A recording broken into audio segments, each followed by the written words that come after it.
Hello students. तो आज हमने शुरू करेंगे जो मोस्ट इंपोर्टेंट चैप्टर है एसिडिटी। ठीक है, एसिडिक स्ट्रेंथ, उसके बारे में डिटेल्स में डिस्कशन करेंगे। फिर हम बेसिक स्ट्रेंथ के बारे में डिस्कशन करेंगे। ये जो एसिड एंड बेस है, इससे हर साल लगभग एक ही क्वेश्चन आपका जेई मेन हो या नीट हो या जेई एडवांस हो आ जाता है। ये तो डायरेक्ट क्वेश्चन था एंड इनडायरेक्टली ये हमारा ऑर्गेनिक में बहुत काम का चीज होता है। ठीक है, कभी कुछ H+ लेके भाग जाता है, कभी कोई H+ दे देता है। ठीक है, वो सारे चीज मैकेनिज्म में बहुत काम आता है हमारा एसिड एंड बेस। ठीक है, तो उसको ध्यान से समझिए। ठीक है, देखो देख रहे हो ये भाई साहब भी दिखा रहे एसिडिक स्ट्रेंथ। तो चलिए फिर शुरू करते हैं आज एसिडिक स्ट्रेंथ। देखो, पहले एसिडिक स्ट्रेंथ शुरू करने से पहले आपको पता है, ये आपके शायद 9th या 10th से पढ़ के आ रहे हो। हमारा जो आर्यनियस बाबा थे एंड ब्रोंस्टेड बाबा, ठीक है, उसके बाद आए थे लुईस बाबा। ठीक है, ये तीनों ने मिलकर हमें बताया था एसिड कौन है। एसिड मतलब एसिड किसको एसिड बोलेंगे, किसको बेस बोलेंगे। ठीक है, तो आर्यनियस बाबा ने बोले थे जो H+ दे सकता है वो एसिड है। ठीक है, एंड जो OH- दे सकता है पानी में मिलकर, जब वो उसका एक्वस सॉल्यूशन जब H+ देता है वो एसिड है, जब OH- देता है वो बेस है। ठीक है, फिर कुछ कॉम्पाउंड आ गए। ठीक है, इन्होंने आर्यनियस बाबा ने पहले ये बता दिया था। ठीक है, हम भी मान लिया था। ठीक है, लेकिन कुछ कंपाउंड आ गए। ठीक है, भाई साहब ये बता, तूने तो ठीक बोला। ठीक है, NH3 आ गया, NH3 आ गया, आर्यनियस के पास भागेगा। चलो, अरे आर्यनियस भाई साहब बोलेगा नहीं, वो मतलब साइंटिस्ट है ना। अरे आर्यनियस बाबा मुझे ये बताओ, कृपया मुझे ये बताओ, मैं कौन हूं, एसिड हूं या बेस हूं? आपने बोला जो H+ OH- दे सकता है वो एसिड है। ठीक है, वो सॉरी वो बेस है। मैं तो कुछ ऐसा कुछ नहीं दे सकता, मेरे पास तो OH ऑक्सीजन नहीं है। मतलब अगर हमारे पास ऑक्सीजन नहीं होगा तो हम बेस वगैरह नहीं कहलाएंगे क्या? आर्यनियस बाबा बोले, अरे मैं तो ये सोचा नहीं था तुम लोग के लिए थोड़ा क्या करें, मेरे पास इसका आंसर नहीं है। फिर ब्रोंस्टेड बाबा आगे भागा गए। अरे अरे अरे नेत्री, रुको रुको जरा, रुको जरा, आ जा, तेरा क्या प्रॉब्लम है, बता बता, तेरा क्या प्रॉब्लम है? अरे ब्रोंस्टेड बाबा मुझे ये बताओ, आर्यनियस बाबा ने ये बोल दिया OH- को लेकर। ठीक है, OH- का होना कंपल्सरी है बेस के लिए, लेकिन मेरे पास तो कुछ OH वगैरह नहीं है, तो क्या मैं बेस या एसिड कुछ मतलब कुछ तो मैं होगा ना, आइदर एसिड होगा या बेस होगा, कुछ तो होगा मैंने। तो ब्रोंस्टेड बाबा ने बोला रुको मैं बताता हूं, तुम H+ दे सकते हो या ले सकते हो? नहीं, मैं H+ ले सकता हूं, मैं लेने का काम करता हूँ, NH4+ बन जाता हूं मैं। ठीक है, मेरे पास एक्स्ट्रा इलेक्ट्रॉन है, मैं वो H+ को देके उसको अपने साथ बॉन्ड बना लेता हूं। ठीक है, तो तुम H+ ले सकते हो। तो ब्रोंस्टेड बाबा ने बोला जो H+ दे सकता है वो एसिड है, मतलब एसिड इज H+, या हम H+ को क्या प्रोटॉन भी बोलते हैं, प्रोटॉन डोनर। ठीक है, बेस क्या है, H+ एक्सेप्टर। ठीक है, ठीक है भाई साहब, खुश हो गया, NH3 तो खुश हो गया, लेकिन फिर AlCl3 BF3 ऐसा कुछ कंपाउंड भागे आ रहे ब्रोंस्टेड बाबा की तरफ से। ठीक है, आगे भागे आ रहे। अरे बाबा आपने ऐसा कैसे कर दिया, जिसके पास H+ नहीं है क्या वो एसिड बेस नहीं होगा? उसका कोई राइट्स नहीं है एसिड बेस होने का, आपने ऐसा कैसा रूल दे दिया? ब्रोंस्टेड बाबा क्या करे भाई, इसका आंसर मेरे पास नहीं है। फिर कौन आ गए, लुईस बाबा। अरे आ जाओ मेरे पास आ जाओ, मेरे पास आ जाओ, मैं बताता हूँ क्या प्रॉब्लम है तुम्हारा ना। बाबा ये बताओ, ये जो ब्रोंस्टेड भाई साहब थे उन्होंने बोल रहे H+ होना, H+ आइदर दे सकते हो या ले सकते हो, ऐसा होना जरूरी है एसिड बेस होने के लिए। आप हमें बताओ, हम बेचारा AlCl3 BF3 हमारे पास तो हाइड्रोजन नहीं है, क्या हमें एसिड या बेस होने के लिए हाइड्रोजन के साथ बॉन्ड बनाना जरूरी है क्या? ब्रोंस्टेड भाई बाबा ने ये बोला हमें पसंद नहीं आया, हमें न्याय चाहिए, बताओ जल्दी। ठीक है, लुईस बाबा ने क्या बोला, अरे टेंशन मत लो, मैं हूं ना, मैं क्या करता हूं देखो, जो H+ जो इलेक्ट्रॉन पेयर दे सकते हैं वो बन गया बेस। ठीक है, और जो इलेक्ट्रॉन ले सकते हैं वो बन गए एसिड। हो गया? अरे बाबा आपने तो हमारा प्रॉब्लम ही सॉल्व कर दिया। AlCl3, मैं क्या हूं, मैं इलेक्ट्रॉन डेफिशिएंट हूं, मतलब मैं इलेक्ट्रॉन ले सकता हूं, तो मतलब मैं हो गया लुईस एसिड। सिमिलरली BF3 में बन गया लुईस एसिड। मजा आ गया बाबा, क्या आप तो देखो निकले रे। ठीक है, फिर यही था हमारा थोड़ा एसिड बेस के बारे में, बाकी डिटेल्स में आप लोगों ने तो पढ़ा ही होगा। ठीक है, तो हमारा जो लुईस पापा एंड ब्रोंस्टेड पापा, वो दोनों का काम मतलब दोनों का बात काम का चीज है। ठीक है, एसिड इज H प्लस, क्या H plus donor and electron acceptor.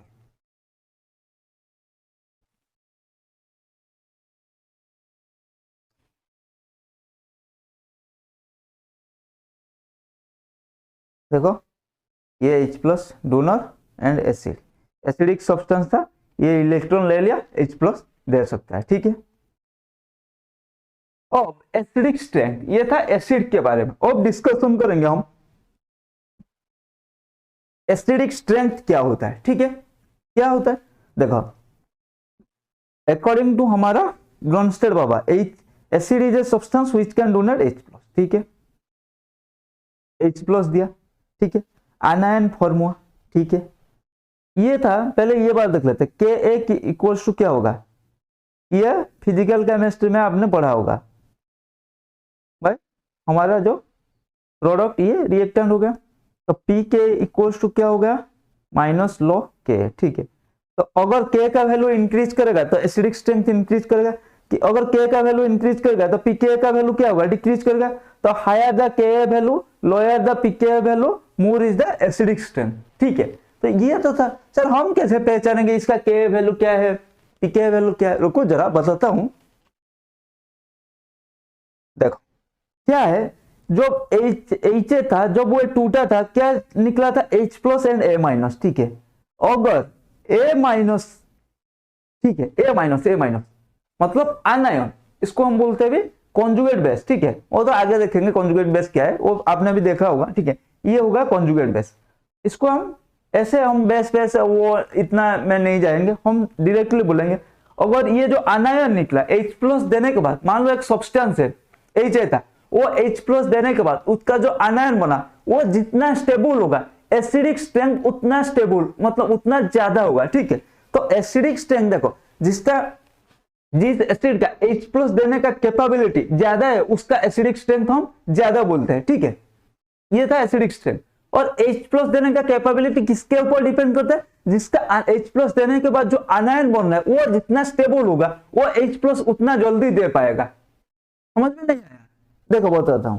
ठीक है, मान लो कोरोना टाइम आ गया। ठीक है, कोरोना में हमारा रतन टाटा सर ने क्या किया, रतन टाटा सर जी ने 1500 करोड़ पीएम रिलीफ फंड को दे दिया। ठीक है, ये इतना पैसा कैसे दे सकते हैं, हमें कोई पूछेगा तो हम 150 रुपीज भी नहीं दे पाएंगे। ठीक है हमारे पास 150 रुपीज नहीं है, वो भी बड़ा मुश्किल से हम उधार लेके दे पाएंगे, भाई 150 रुपीज ले जा।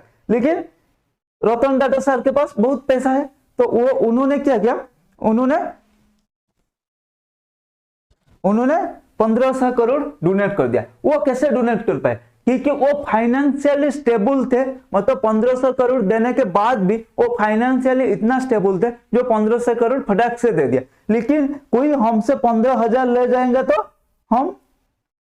हमारे पास तो इतना नहीं है, अगर जो कुछ बचा कुछ 15,000 अगर कोई ले गया, मतलब बोलेगा भाई तू 15,000 डोनेट कर, तो हम डोनेट कर पाएंगे क्या, बहुत मुश्किल से, मतलब हमारा 15,000 भी डोनेट करने का कैपेबिलिटी नहीं है, वो भी बहुत स्लो है। ठीक है, और हमारा क्या हो जाएगा, हमारा फाइनेंशियली हम इतना स्टेबल नहीं है, इसलिए हम नहीं दे सकते, क्योंकि 15,000 के बाद हम अनस्टेबल हो जाएंगे, मतलब अभी भी अनस्टेबल है और ज्यादा अनस्टेबल हो जाएंगे। ठीक है, लेकिन रतन टाटा के बाद बहुत पैसा है, तो वो 1500 करोड़ इजीली दे दिया। ठीक है, क्यों, वो मतलब 1500 देने के बाद, 1500 करोड़ देने के बाद भी वो इतना स्टेबल है फाइनेंशियली। ठीक है, वही बात केमिस्ट्री में भी लागू होता है, एसिड में। ठीक है, H प्लस लेने के बाद अगर आनायन H प्लस देने के बाद वीक हो जाता, मतलब इनस्टेबल हो जाता, वो कभी देता है क्या, देगा? मुझे कोई पूछेगा भाई तू मुझे क्या 15,000 दे दे, मैं दूंगा क्या, क्योंकि वो देने के बाद मुझे पता है मैं फाइनेंशियली बहुत ही अनस्टेबल हो जाएगा, फिर मुझे भीख मांगना पड़ेगा। ठीक है, तो ऐसा ही जो हमारा आनायन H प्लस देने के बाद मतलब इंस्टेबल हो जाता है, ठीक है, इंस्टेबल हो जाता है, वो H प्लस नहीं देगा इजीली, ठीक है, उसे जबरदस्ती करना पड़ेगा, भाई इलेक्ट्रॉन तू तो, मैं तो H प्लस लेके रहूंगा, ठीक है, इसलिए उसका एसिडिक स्टेट नीचे चला जाएगा। लेकिन जो H प्लस देने के बाद भी स्टेबल है, भाई H प्लस तू जा, मैं तू जाने के बाद भी मैं स्टेबल हूं, क्या फर्क पड़ता है, ठीक है, तो वो इजीली H प्लस दे सकता है, तो वो ज्यादा स्टेबल बन सकता है, ठीक है, तो इसीलिए अनायन स्टेबल बन गया, मतलब इजीली H प्लस दे पाए, तो जो जितना इजीली इलेक्ट्रॉन, जो जितना आसानी से इलेक्ट्रॉन सॉरी H प्लस दे सकता है, उसका एसिडिक स्ट्रेंथ उतना ज्यादा है। तो हमें इस स्टोरी से क्या पता चला, हमें इस स्टोरी से पता चला stability of ion increases, acidic strength increases.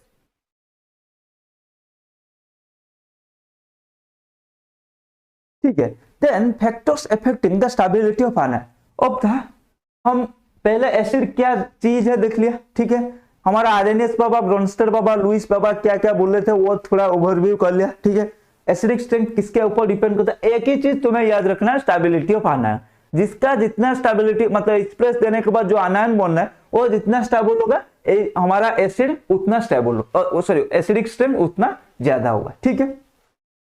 और देखते हैं factors affecting stability of ion, कौन सा फैक्टर हमारा स्टेबिलिटी ऑफ आयन को इफेक्ट करता है। देखो साइज ऑफ आयन, पहला फैक्टर है, डोमिनेटिंग फैक्टर है size of ion. Larger the size of ion, higher will be the diffusion of charge and higher will be the stability.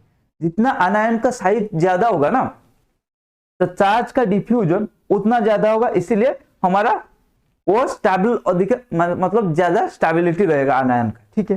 For example iodine is huge compared to fluorine, so when charge is placed on iodine the charge is spread out over very large volume। देखो मान लो negative charge बन गया, ठीक है, देखो fluorine का size इतू सा है, इस पर नेगेटिव चार्ज अरे इनके वजह रिपल्सन आ रहा है, ठीक है, वो डिस्पर्स होकर नहीं रह पाया, लेकिन इतू सा आ गया, आयोडीन का इतना बड़ा साइज है, तो नेगेटिव चार्ज इजीली रह रहे, देखो आयोडीन है फ्लोरीन है, ठीक है, तो इसीलिए आयोडीन ज्यादा स्टेबल है, आई माइनस ज्यादा स्टेबल है कंपेयर टू एफ माइनस, इसीलिए एच आई का एसिडिक स्ट्रेंथ ज्यादा होता है एच एफ से, ठीक है। पहला फैक्टर हमेशा size is a dominating factor over electronegativity, ये बहुत कंफ्यूज कराता है, कुछ ऐसे सोच लेते हैं क्योंकि fluorine is a mole electronegative, हमें पता है जो इलेक्ट्रोनेगेटिव एटम है उनके नेगेटिव चार्ज को मतलब होल्ड करने का कैपेबिलिटी ज्यादा है, मतलब वो नेगेटिव चार्ज लेके ज्यादा स्टेबल रह पाते हैं। आयोडीन से फ्लोरीन ज्यादा स्टेबल है, तो हमारा I minus is less stable than fluorine minus, मतलब फ्लोरीन का इलेक्ट्रोनेगेटिविटी ज्यादा है, ऐसा नहीं होता है। Size of ion is dominating factor over electronegativity, ठीक है। तो जब भी साइज की बात आ जाए तब हम मतलब अगर ग्रुप में बात आ गया, ठीक है, ग्रुप में हमारा क्या होता है, down the group size increase करता है, तब साइज की बात आ गया तो size is dominating factor over electronegativity, ये बात हमेशा याद रखना।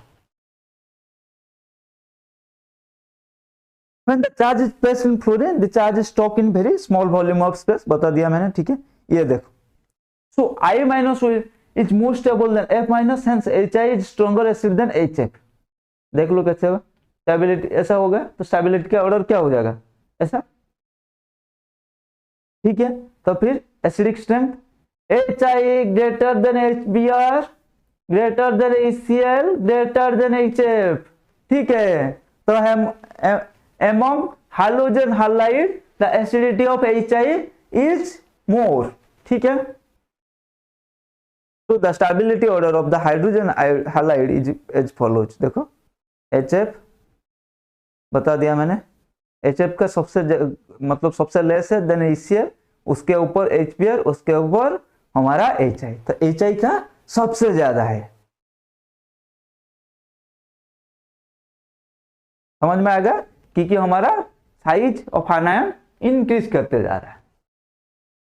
और देखते हैं H2 वर्सेस H2S, बताओ ये दोनों को लड़ाई है, अभी कौन है, ये दोनों का किस बीच के लड़ाई है, कौन बनेगा ज्यादा एसिडिक, ठीक है, देखते हैं फिर। यहां भी वही सीन है, H2 माइनस का देन O2 माइनस, ठीक है, अगर 2H प्लस देने के बाद, ठीक है, तो क्या हो गया, और ऐसे भी कर सकते हो OH माइनस, ये SH माइनस, ठीक है, एक इलेक्ट्रॉन देने के बाद। तो सल्फर का साइज इंक्रीज ग्रेटर होता है हमारा ऑक्सीजन से, इसीलिए H2S is more acidic then H2O। तो H2S खुश, मैं बन गया मोर एसिडिक, वाटर को हरा दिया मैंने।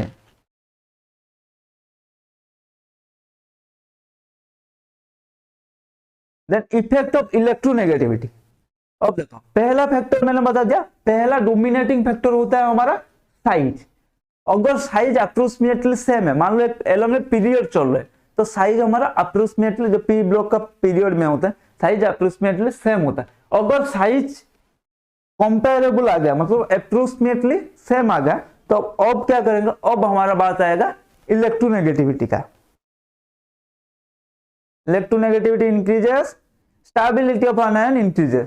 तो पहला फैक्टर हमेशा याद रखना, ये बात जब ग्रुप में, मैं ये बोलता रहा हूं, जब ग्रुप में आपको कंपैरिजन मिलेगा, जैसे HF, HCl, HI, ठीक है, या H2O, H2S, ऐसे जब ग्रुप में कंपैरिजन मिलेगा ना, तब आप साइज को लेना, क्योंकि वह साइज डिफर कर रहा है, लेकिन पीरियड में साइज कंपेरेबल होता है, मतलब साइज ऑलमोस्ट सेम होता है। तो इसीलिए हम साइज को, अब साइज के बेसिस में हम नहीं कर सकते, अब हमें इलेक्ट्रोनेगेटिविटी की तरफ देखना पड़ेगा। तो पहला हमारा डोमिनेटिंग फैक्टर है साइज, ठीक है, फिर साइज ऑफ आयन, फिर उसके बाद आया सेकेंड फैक्टर आया हमारा इलेक्ट्रोनेगेटिविटी, ठीक है। तो हमेशा किसको ऊपर रखना है, साइज ऑफ आयन।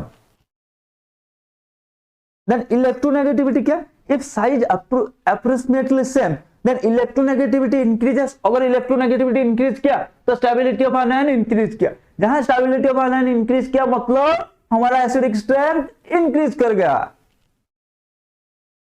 देखो acidic strength of NH3 H2O H, ठीक है। अब क्या करेंगे, अब देखो नाइट्रोजन, ऑक्सीजन, फ्लोरीन ये सेम पीरियड में है, ठीक है, तो इनका साइज कंपेरेबल है। अब इलेक्ट्रोनेगेटिविटी देखते हैं, फ्लोरीन का सबसे ज्यादा, देन ऑक्सीजन, देन नाइट्रोजन, तो इनका क्या होगा सर, फिर HF, then H2O, then NH3। आपको भी पता है NH3 मोर बेसिक होता है, ठीक है, समझ में आ गया, आना तो चाहिए सर। हो गया, मैंने ये लिख दिया बस, उसका कोई जरूरत नहीं है, आगे चलते हैं। फिर देखो sp3 ग्रेटर देन sp2, हमारा इलेक्ट्रोनेगेटिविटी क्या होता है, sp के सबसे मतलब एक कार्बन है उसका sp है, ठीक है, एक कार्बन है sp2 है, एक कार्बन है sp3 है, तो सबसे ज्यादा इलेक्ट्रोनेगेटिव कौन होता है, sp carbon, then sp2, then sp3। इसीलिए जो हमारा डबल बॉन्डेड है ना, ये वाला एंड ये वाला, ठीक है, एंड ये वाला, मान लो ऐसा कंपाउंड है, ठीक है, अल्केन, अल्किन, अल्काइन, सबसे ज्यादा एसिडिक कौन होगा, अरे ये sp3 है, सॉरी ये sp है, ये sp2 है, ये sp3 है, ठीक है, और हमें क्या पता है, sp कार्बन का इलेक्ट्रोनेगेटिविटी ज्यादा है, तो फिर ये होगा, ऐसा होगा स्टेबिलिटी, और स्टेबिलिटी ऐसा हो गया मतलब इसका इलेक्ट्रोनेगेटिविटी भी, सॉरी स्टेबिलिटी ऐसा हो गया मतलब उसका एसिडिक स्ट्रेंथ भी हमारा ऐसा ही होगा, ठीक है, ठीक है सर, आप बता रहे हो तो होगा। अब मैं क्या बताऊं, केमिस्ट्री, केमिस्ट जो बता के गया मैं वही बता रहा हूं। देखो ये तो था, ये सारी चीज याद रखना, ठीक है, ये आगे बहुत काम करेगा। नाइट्रोजन का sp3 लेस देन होगा कार्बन का sp2, ठीक है, तो सॉरी कार्बन का sp carbon is more electronegative than nitrogen is in sp3 hybridisation, ठीक है। देन अगर कंपेयर करेंगे nitrogen in sp hybridisation and oxygen in sp3 hybridisation, तो nitrogen in sp hybridisation is more electronegative then oxygen in sp3 hybridisation, ठीक है। अब थोड़ा compare कर लेते हैं, ठीक है, देखो फ्लोरीन तो होगा सबसे ज्यादा electronegative, then oxygen in sp2, then उसके बाद क्या होगा, नाइट्रोजन का sp, देन ऑक्सीजन का sp3 ग्रेटर देन नाइट्रोजन का sp2, नाइट्रोजन का sp2 ग्रेटर देन कार्बन का sp, कार्बन का sp ग्रेटर देन नाइट्रोजन का sp2, sorry sp3, then nitrogen का sp3 ग्रेटर देन कार्बन का sp2, देन कार्बन का sp3, ठीक है। ये था हमारा इलेक्ट्रोनेगेटिविटी ऑर्डर। बस थोड़ा याद रखना ना, क्योंकि ये बहुत काम में आएगा। ठीक है, तो इतना तो था हमारा क्या इफेक्ट ऑफ इलेक्ट्रोनेगेटिविटी। इसी के साथ आज हमारा एसिडिक स्ट्रेंथ पार्ट 1 को हम यही खत्म करते हैं, क्योंकि वीडियो बहुत ज्यादा लंबा हो जाएगा। ठीक है, नेक्स्ट राउंड में हम नेक्स्ट पार्ट में आएंगे और भी मजेदार कंटेंट लेके और मजेदार वे में। ठीक है, तो फिर बने रहिए हमारे साथ, ठीक, जुड़े रहिए हमारे साथ और केमिस्ट्री को ऐसे ही मजेदार वे में सीखने के लिए। तो आज के क्लास में बस इतना ही, मिलते हैं अगले एपिसोड में एसिडिक स्ट्रेंथ पार्ट 2 लेके और मजेदार वे में। ठीक है, चलते हैं फिर।